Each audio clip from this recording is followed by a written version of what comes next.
YSR Congress party అధినేత మాజీ ముఖ్యమంత్రి వైఎస్ జగన్మోహన్ రెడ్డి గారు కౌంటీ ఎన్నికల ఫలితాలు వచ్చిన తర్వాత ఒక రకంగా చెప్పాలి అంటే మొదటి పర్యటన ఈ రోజే.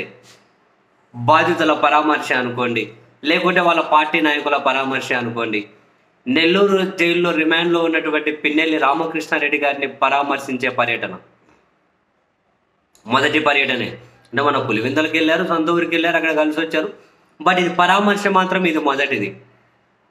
తాను నెల్లూరులో అడుగుపెట్టే దగ్గర నుంచి విపరీతమైన జనం, ఫ్యాన్స్ కూడా కేరింతలతో హోరెత్తించారు. ఆ తర్వాత జగన్మోహన్ రెడ్డి గారు జైలు బయట మీడియాతో మాట్లాడుతూ చేసిన వ్యాఖ్యలు కూడా చాలా క్లియర్ కట్గా ఉన్నాయి, తాను మాట్లాడిన మాటలు కూడా. అండ్ దానికి కౌంటర్గా చంద్రబాబు నాయుడు గారి టీం, అటు హోంమంత్రి అనిత గారి దగ్గర నుండి మరో మంత్రి కడప జిల్లాకి చెందినటువంటి ఉమ్మడి కడప జిల్లాకి చెందినటువంటి రాంప్రసాద్ రెడ్డి గారి దగ్గర నుండి రాంప్రసాద్ రెడ్డి గారు అంటే వాళ్ళ భార్య గారే మొన్న పోలీసులతో కాన్వే రాలేదని చెప్పి హల్చల్ చేసి వార్తల్లోకి వచ్చారు కదా ఆ మినిస్టర్ గారు, అంటే ఆమె వాళ్ళ భర్త గారి.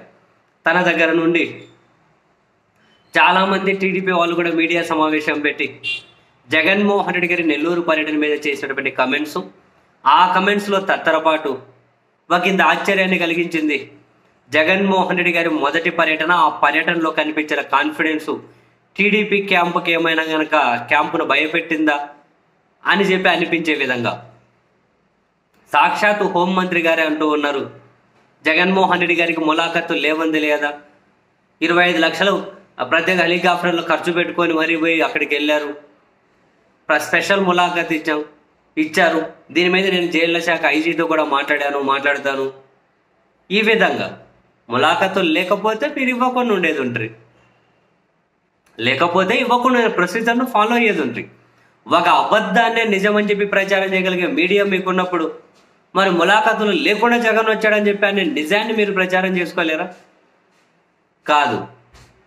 అవును, మరి 25 లక్షలు పెట్టుకొని ఖర్చు పెట్టుకొని పోయాడు, ఆయన హెలికాప్టర్ ప్రభుత్వం మీది. మరి అదేమన్నా కనుక వేరే మార్గంలో పెట్టాడా చూపించండి. ఆయన డబ్బు పెట్టుకుని ఆయన పోయింటాడు. అట్లా అనుకుంటే ఎన్నికలకు ముందు చంద్రబాబు సారు ఎక్కడికి పోయినా ప్రత్యేక హెలికాప్టర్లే కదా, పవన్ కళ్యాణ్ గారు ఎక్కడికి పోయినా ప్రత్యేక హెలికాప్టర్లే కదా. అప్పుడు ఏమైనా ఫ్రీగా ఇచ్చారు ఎవరైనా? ఇదంతా అర్థం పర్థం లేని కమెంట్స్.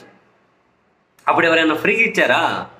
అర్థం పర్థం లేని కమెంట్స్ మేడం హోమ్ మినిస్టర్ గారు, అర్థం పర్థం లేని కమెంట్స్.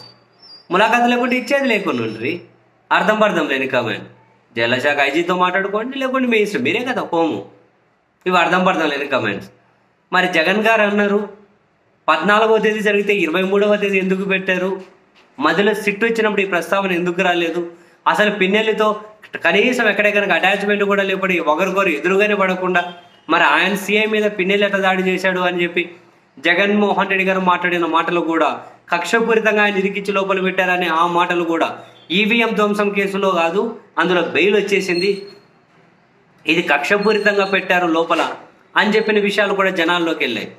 దీని మీద కూడా హోమ్ మినిస్టర్ గారు తత్తరపాటికి గురయ్యారు. వాళ్ళ ప్రభుత్వం ఉంది కాబట్టి అప్పుడు పెట్టలేదు, మా ప్రభుత్వం వచ్చిన తర్వాత పెట్టాము అన్నారు. ఫెయిర్ కమెంట్ కాదు కదా.